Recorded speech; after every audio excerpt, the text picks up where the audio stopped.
এটা এটা কিন্তু সবার সরকার। আগে আপনারা দেখছেন এটা দলীয় সরকার, এটা কিন্তু হচ্ছে সবার প্রত্যাশার সরকার। এটা এই সরকার মানে ভেসে আসার সরকার না, এটা মানুষ রক্ত দিয়ে এই সরকারকে আনছে।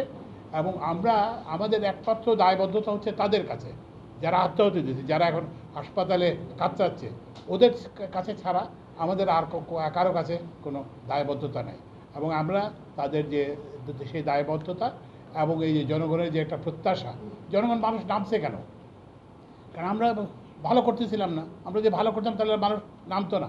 আগেও তো দেখছেন আন্দোলন হয়েছে, কিন্তু আন্দোলনের মানুষ নামে নাই কেন? কারণ ওরা ভাবছে যে পরিবর্তন হবে না। তো এখন মানুষ আমাদের কাছে পরিবর্তন প্রত্যাশা করে এবং আমরা সেই পরিবর্তনটাকে ডেলিভার করতে বদ্ধপরিকর। এবং এইগুলো খুব ছোটোখাটো জিনিস থেকে শুরু হবে। যেমন যে আমি যেখানে আসছি, আমার একটা মানে বরযাত্রার মতো অনেকগুলো গাড়ি আসছে। তা আমি বলে দিচ্ছি যে না, এসব আমি তো বিয়ে করতে যাচ্ছি না, আমি তো বিয়ে করতে 45 বছর আগে, বুঝতে পারছেন? তো ওই জন্য এগুলো যথাসম্ভব ইয়ে করতে হবে।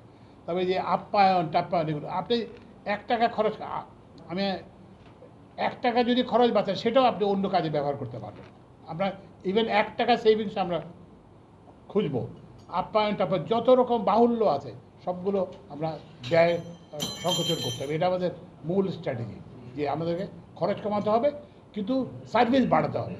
মানে খরচ কমানো মানে যে আমরা ইয়ে করবো না, ইকোনমিকে স্লো ডাউন করবো না, আমরা ইকোনমি গ্রোথ করব কিন্তু আরও বেশি বেশি কাজ করবো আর কি।